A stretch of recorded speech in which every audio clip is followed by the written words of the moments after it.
One student was killed inside that building. At this point, 5 students remain in critical condition in Lansing at Sparrow Hospital. Tens of thousands of students were on lockdown during hours of terror last night. Yeah, Jessica, the shooter's own family says Anthony McRae had a long mental health history and access to guns. Jurors returning a verdict after about 8 hours of deliberation inside this federal courthouse. The guilty verdicts coming on the same day as the governor's birthday. Claimed at the time it was consensual. Do you still stand behind those claims? Got nothing to say, sir. Defense attorneys have argued that a struggle over the stun gun that the officer had led to Schur pulling the trigger. As we're driving around surveying what's going on, I think what we're noticing the most is that conditions change in a matter of moments. The tire tracks from the vehicle are still at the scene. Once the 2 girls escaped and swam to shore, they spent hours shivering and in soggy clothes before they were able to get help. Meanwhile, a worker spoke today during the sentencing, saying the fires have left a traumatic impact to the workers and patients there to this day. Live in Kalamazoo, Mike Krafcik, News Channel 3. Jessica and Andy, and it's unclear if the shooter had even more plans for mayhem. Police revealing today they found 8 loaded magazine clips and 50 rounds of additional ammo in the shooter's backpack. They say the 2 firearms he used in the shooting were unregistered, a felony under Michigan law. McRae faced the same charge following a 2019 arrest. Video we're about to show you from that encounter sheds light on McRae's previous interactions with police and may give a reason why prosecutors may have ultimately agreed to a plea deal. After a college campus killing spree, police say the shooter, 43-year-old Anthony McRae, said nothing as police tracked him down nearly 4 miles from the MSU campus. They exited their vehicle, ordered him to show his hands. However, he produced a weapon and then killed himself. You're under arrest right now. It was a much different encounter between Lansing police and McRae back in 2019. What's the word, man? You work here? While following up on area burglaries, this officer begins questioning McRae, spotted smoking by an abandoned building. You got any weapons on you or anything like that? Yeah. You have a weapon on you? Yeah. What do you have? 380. 380? McRae admits he was carrying a loaded .380 Ruger handgun, pictured here in a police storage locker. You know you don't got a permit for it? No, but I'm working on it. I was working on getting my, Did you know that you needed a permit to carry that 380? Yeah, man, yeah, but it's late. I'm going to the store.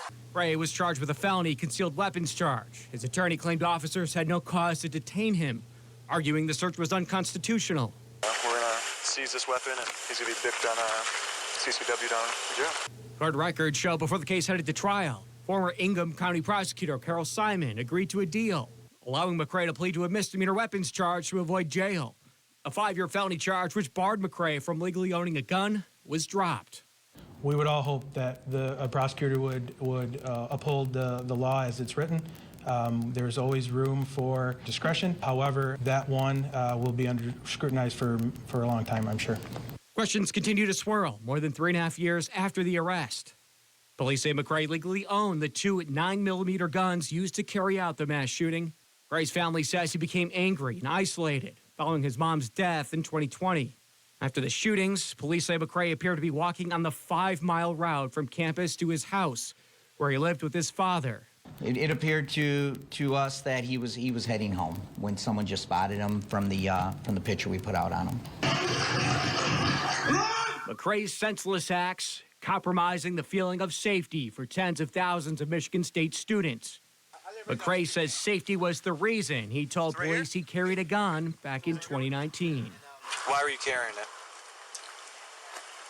Protection. Protection? Protection, man. Okay. Lansing police say they still have the weapon they confiscated from that 2019 arrest. Police say at some point after McRae finished his probation in 2021, he acquired the weapons used in the mass shooting. Live in the studio, Mike Krafcik, News Channel 3. She was so perfect. After the death of 20-month-old Olivia Stripling in August 2021, babysitter Melissa Bradley says the warning signs were in plain sight.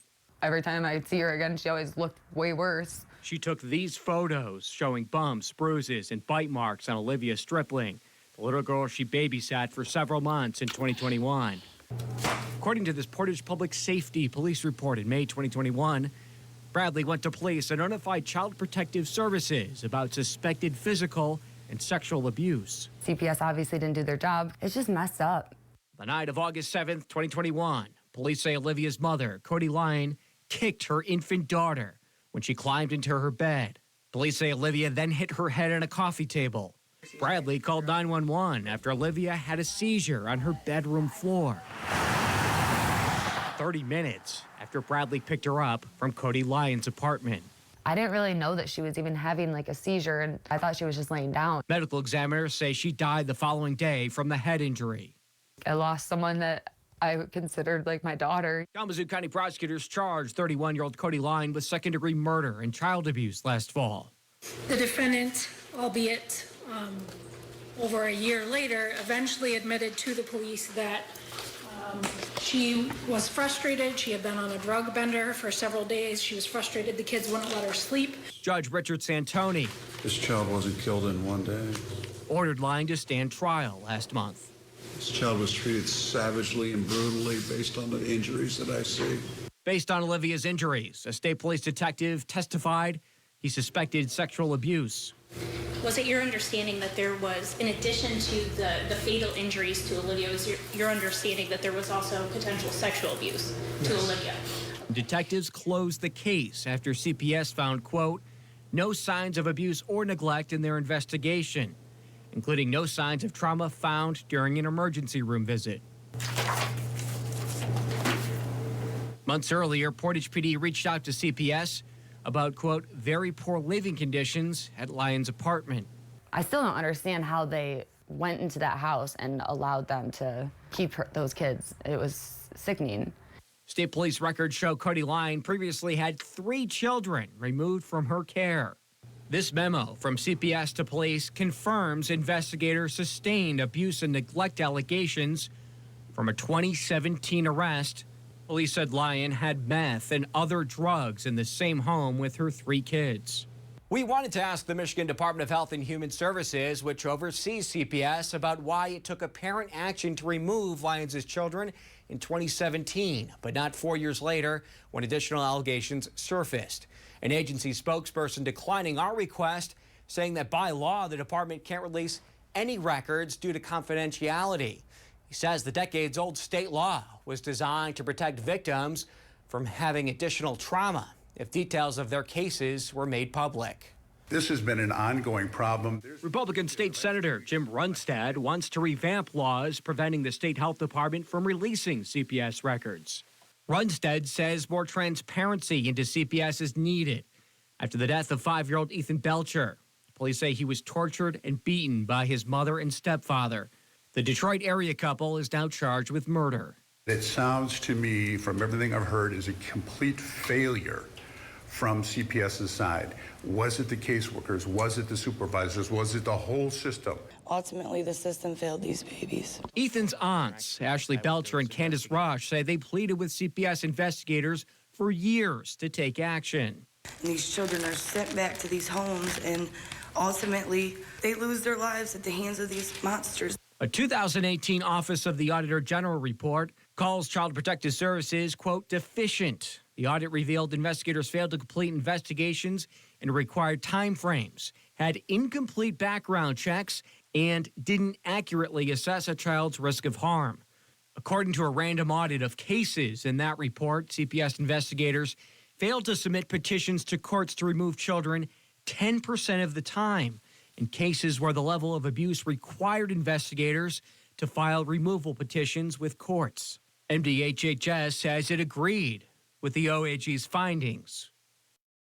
Now, according to Kalamazoo County court records, prosecutors filed a habitual offender notice against Cody Lyon, which would enhance her sentence if she's convicted. Records show prosecutors are pointing to a 2011 conviction on a fleeing from an officer charge, which police allege Lyon drove recklessly with her child in the car. CPS was also contacted in that case. A spokesperson for the state health department says they'll continue to work with stakeholders on child abuse prevention services and that the department strives to be as transparent as the law allows. Live in the studio, Mike Krafcik, News Channel 3.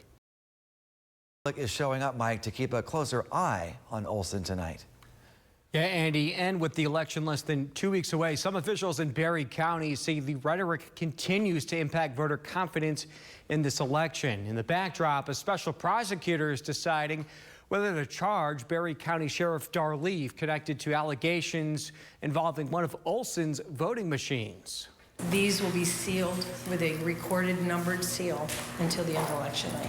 Onlookers and voters began appearing at the Irvin Township Hall today. There's been a lot of questions in recent years and recent elections, so the best way to do that is come and look. Is every mail-in compared with the computers? They're taking a closer look at Township Clerk Sharon Olson and her public accuracy test mandated by law before elections. Olson says her Dominion voting tabulator scored perfectly today. I've never had anything other than 100% on this accuracy test. Despite that, the township clerk has touted unproven claims about Dominion machines, including at last night's Barry County Board meeting. But it's not impossible to find for anybody who actually wants to look. Olson's lawsuit has called for the decertification of Michigan's 2020 election results, with unproven allegations tied to voting machine irregularities. The Barry County voters, the Irving Township voters, should they have any concerns about how the election will be run, the accuracy? I think the message is that anywhere these machines are used, we have a concern, and there's a reason for that. A special prosecutor is now deciding whether to bring charges against Barry County Sheriff Darleaf, AG candidate Matt DePerno, and 7 other backers of President Trump, who are all accused of conspiring to illegally access voting equipment. Despite a 1.5-year-long investigation, Sheriff Leaf says he has no plans to slow down. So we've had whistleblowers come up who were actually working in Venezuela. One of the things they did in Venezuela, excuse me. State police say one of the 5 tabulators seized came from Irving Township in early 2021. You regret handing that over to his investigators? I'm not going to comment on the investigation. Barry County prosecutor Julie Knackford Pratt says enough is enough. Republican prosecutor says she's denied 3 warrants for charges filed by Darleaf due to lack of evidence. There is no evidence of wide voter fraud in this county. There just isn't that I can see. And it's been a 1.5 years. If there is, prove it. Olson is not facing charges, but the Michigan Secretary of State's office now requires her and other Michigan clerks to report each month if their voting machines are safeguarded. An agency spokesperson says Olson is complying right now, but if she doesn't, she could be stripped of her power to run local elections. Live in the studio, Mike Krafcik, News Channel 3. Yeah, Jessica, and the judge here today said the sentence he imposed reflects the seriousness of this case. Prosecutors say what's been more puzzling all along is that this suspect had no criminal history and he comes from a good family and has 2 children, yet he still decided to plan and carry out this crime. Federal prosecutors say today's outcome sends a strong signal for the rule of law. Today was an important moment, a moment of accountability for what was really a senseless act of violence. Joshua Brereton sentenced to a statutory 5-year minimum prison sentence today.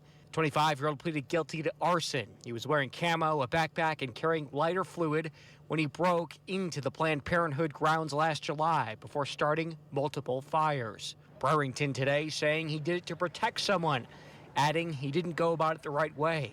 He says, quote, "I love God, family, and my country, and didn't mean to cause a headache." Federal prosecutors say his actions put lives in danger, including the more than 24 patients and workers inside the facility at the time. Is this something you ever thought he would do?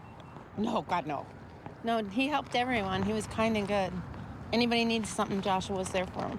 Brereton, a father of 2 young children and devout Catholic, was greeted today by family and his fellow church members. Are you excited overall today, or? Yeah, and God's got this. I feel sorry for his children. Prosecutors say he encouraged others to commit similar acts by advancing his views on abortion through his YouTube page. Step out of your comfort zone. Lend a hand, change society from the inside out. Ultimately, he acted alone. The FBI says it's investigating an increase of attacks of abortion and reproductive health clinics, including a recent spat in Illinois. The FBI says those threats have increased since the Supreme Court decision to overturn Roe v.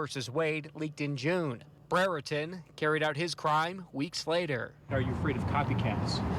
You know, I think we've seen an increasing number of cases in what we would call political violence, where people are resorting to violence to try to handle the disputes they have. In America, that's not how we do it. Brereton will serve 2 years probation after he's released from prison. He'll also be forced to pay restitution, including more than $30,000 of damage he caused at Planned Parenthood. Meanwhile, a worker spoke today during the sentencing, saying the fires have left a traumatic impact to the workers and patients there to this day. Live in Kalamazoo, Mike Krafcik, News Channel. News Channel 3's Mike Krafcik spoke to authorities tonight and to the neighbor who helped these little girls get help. Ottawa County deputies are still trying to figure out how the Nissan Rogue ended up in near freezing waters here in Lake Macatawa. You can still see the tire tracks from the vehicle are still at the scene. Once the two girls escaped and swam to shore, they spent hours shivering and in soggy clothes before they were able to get help. I think that they were just really in shock. The 8 and 10-year-old sisters in shock and soaking wet when they arrived on Kevin McLeod's doorstep after he woke up Sunday morning. I came out and I opened my porch door, and there's this shivering little girl, super red face, with just one shoe on and a barefoot. Deputies say the girls were looking for help all night, even sleeping on this nearby porch before they found the Park Township homeowner. She starts telling me that her and her sister have been out all night. Somehow they were with their dad and they ended up in the lake. Deputies say around 2 a.m., their father's SUV ended up in the water. It took the Ottawa County dive team about an hour before they pulled the body of 52-year-old John Dowler, who was still inside the vehicle at the bottom of Lake Macatawa, around 100 feet from shore. Investigators say the two girls managed to escape out the vehicle's rear hatch. We're still trying to figure out how the hatch opened. Did the father assist in that? That's stuff we don't know at this point. Lieutenant Eric Westphere says foul play is not suspected. They say the Otsego father was driving along Jennison Avenue, a side road that leads straight into the lake. The crash is still under investigation. Are these girls lucky to be alive? They're extremely lucky to be alive. You could see that the perseverance was there. They managed to get themselves out of that vehicle. They swam to shore. They spent 7 hours out in the cold after being soaking wet, and then were able to find a house that had somebody in it and ask for help the next morning. It's incredible. Although homes and summer cottages line this lake, many residents don't live here during the winter. Detectives say that made it even more difficult for these girls to find anyone home to help them. The girls were treated and released after being at a local hospital for several hours Sunday. Reporting outside of Holland, I'm Mike Krafcik.